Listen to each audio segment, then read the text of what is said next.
Hi guys, welcome to a new video, and today will be a new update at last of all the things I've picked up in the last few months.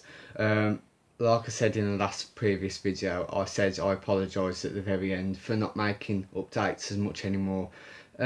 Basically now I've got loads and loads of stuff, and there seems to be a lot less things to buy nowadays, I think. So the updates are going to be a lot less frequent, but I still want to try and include as much stuff in them as possible. I suppose it's better doing an update every few months with some things rather than making one every week and only like 2 items per update. So that wouldn't be very interesting for a video. So they're going to be a lot less frequent, and this is we are in July now, so I'll show you all the things I picked up in the last few months. Mostly vinyl for a change, so that's pretty good. So the CDs, the first one is Back for Lashes the Bride. I just took this out the vinyl box set. I thought I'd include this because it came with the vinyl, and it's a very, very great album. I haven't had as much time to listen to it properly because this album is a grower, I think, compared to some of the new other albums I picked up recently. That they were a lot more instant, but this one, because it's like a story and very cinematic, it takes a lot more time to get into. But from first few listens so far, it is absolutely beautiful and maybe a best album yet. Even though I do love The Haunted Man, that album really blew me away, and it was the album that made me a fan. But for this one, it's a work of art. The next one is Sia. This is acting. I didn't pick this up when it was first released for some reason. I think it was because there was a lot more other stuff at the time, and I sort of forgot about it. Even though I loved Cheap Thrills and Alive, they were brilliant singles, and I had really good stuff about this album as well. I did have a last album, 1000 Forms of Fear, and that was a really great album as well. And I picked this up a few weeks ago just because, I've heard great things about it. I like Sia, I like her personality, I like how she's becoming more famous, because she's just so talented. She's got a phenomenal voice, and I like the way she doesn't really, you know, public herself in the media and everything. She's a very private person, but still interacts with fans and everything. So it's just really good, and I've listened to it a few times, and it is a really great album. Really good mix of different songs.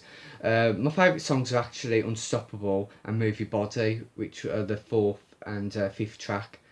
Even though Cheap Thrills is like one of the best songs as well. The next one is an album that, like Sia, is a grower, and I want to go back to this because I've only listened to it twice, and it's really, really in depth and artistic, and it's Beyonce's new album Lemonade. I know she toured for this very recently, and or touring, should I say, and it's going really successful. And a lot of fans I've said mixed things. A lot of fans saying this is like her best work yet. It's really really personal, and some fans prefer Sasha Fierce and the more commercial side of Beyonce. I think I'm a bit mixed feelings about it really. I like how she's becoming a lot more, artistic, because this reminds me of an album that a lot of Motown singers released like back in the 60s, like Stevie Wonder's classic albums, and they've become a lot more personal rather than a CD just full of, generic stuff that don't even relate. But this one really is hard to get into. You have to listen to it a few times to really understand it and uh, listen to the story. So I'm definitely going to go back to this one. And then this includes the DVD. I think every copy of this album includes a DVD, just so you can really get a full feel of what Lemonade is actually like. And my favourite track so far is, I think, Don't Hurt Yourself featuring Jack White, because Jack White's really, really talented as well. So, yeah. Next is Tegan and Sarah, Love You to Death. I've done a review on this and an unboxing. It's a phenomenal album. Really great, simple pop album. Quite short, but no filler along the way at all. And it's I've still listened to it now because it's just amazing. Favourite tracks are Faint of Heart, 1000 Times, and U-Turn, I think. They are all really good tracks though, but those three are like my top favourite. Really great. And I'm looking forward to the next album already. That's how sad I am. The next one is another Tegan and Sarah album, and this is Sainthood. I thought because of the new album, I thought I'd go backwards and pick up some of their past material, and I thought I'd start with this one because it was released just before Heart Throb. And I must say it's very, very different compared to Heart Throb and Love You to Death, because they were synth pop electro albums, and this one, even though there's slight electronica on this album, it's a lot more rockier and more acoustic sounding, more sort of natural instrument kind of thing. Still really great album, and I was really surprised by the amount of up-tempo songs on this album. There was one song which I really love, and it's North Shore, because that song, it's just absolutely crazy. I think if you had a drink, or if you was high on something, then you'd just be exploding with that song going in the background, because it's just so lively and erratic. So yeah, really great album, and I'm really, really surprised by this, and I really would like to get the vinyl for it. Next one is David Bowie, the man who sold the world. I want to just try and pick up some more David Bowie albums, and I thought I'd pick up this one next. And I picked this up ages ago. I picked this up actually not long after the last update, so it's been a while since I've listened to this properly, but I've listened to it a few times, and it's really great. And I do prefer this one over the David Bowie self-titled album. Yeah, the one released before this.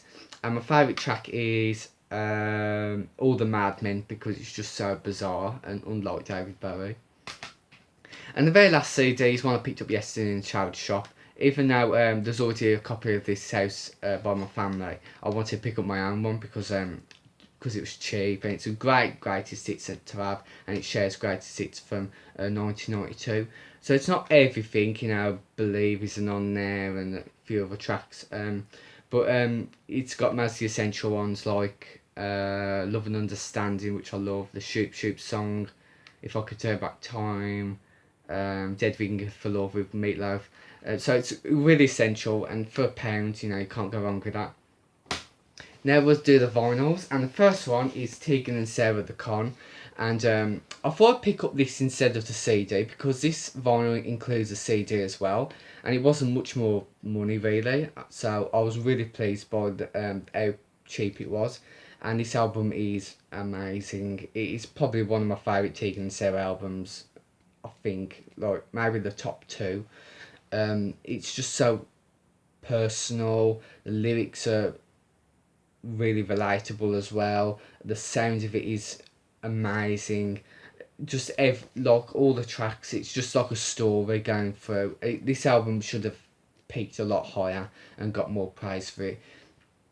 Tracks like The Con, Back in Your Head, which I love,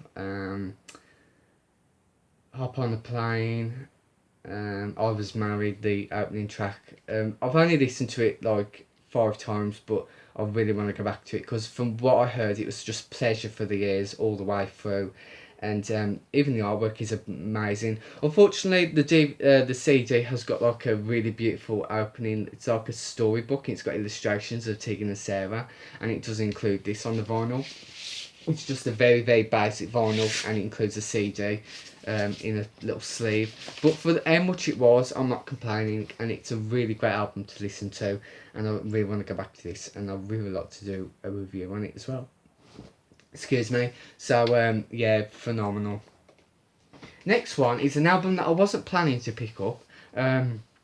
Basically a recommendation, and I'm glad I did because it is now a brilliant album this year. It could end up in the top 5 of the albums of the year, and it's Ladyhawke's third album, Wild Things. I do like Ladyhawke. I've got her first album, and I thought it was a really great pop album, synth pop as well.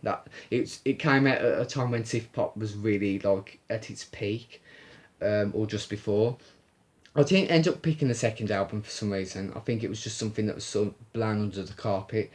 Until this album came out, and again, I think I would have ended up down the second album route. I didn't end up buying it until someone recommended it to me, because it came out the same week as Tegan and Sara's Love You to Death, and I listened to a few tracks on YouTube, and I was blown away. I even found it a lot better than the first album material, and it was just, I felt like I was listening to an artist from the 80s. It's just, I just love that sound, and I'm just so glad I bought it. And the vinyl was surprisingly cheap from HMV for what it was.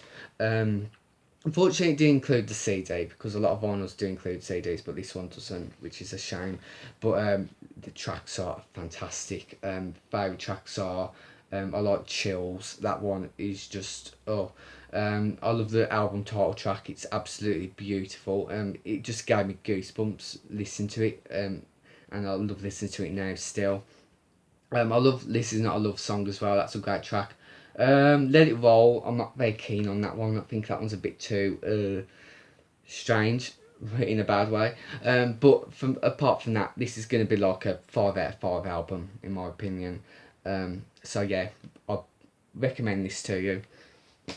Next is Love You to Death on vinyl. I don't really need to say much about it because I've just spoke about the CD. And if you want to find out more about this album, check out my review of it because it is 10 out of 10. Next one is David Bowie, The Man Who Sold the World. Basically, it was on offer, this vinyl, because I picked it up after the CD, and I thought I'd just pick it up, and it sounds 10 times better in vinyl. And I listened to this one a bit more because the CD, the quality is not as great as the vinyl, and this one you can really get a full feel of what it's like. Next is Back for Ashes, The Bride. I did an unboxing of this 2 weeks ago, and again, like the CD, I've been listening to it a few times, and it's a grower, but it's a really great production album, and it's one of the best albums, I think. And yeah, it's a beautiful boxed vinyl, and inside it's got the basic gatefold vinyl. It includes lots of goodies as well. And the very last album is another album I did an unboxing of last week, and it's Shura's Nothing's Real. And I've listened to it since, and it is amazing. Just like Ladyhawke, Wild Things, it is a really brilliant production of 80s sounding synth pop elements. And it is just phenomenal. I love it. My favourite tracks are Nothing's Real, What's It Gonna Be, Indecision, and Make It Up, and White Light. Those are my favourite tracks. They're just, it's brilliant. I really would like to do a review on this as well. And the vinyl for this is absolutely beautiful as well. Gatefold, and it's double vinyl.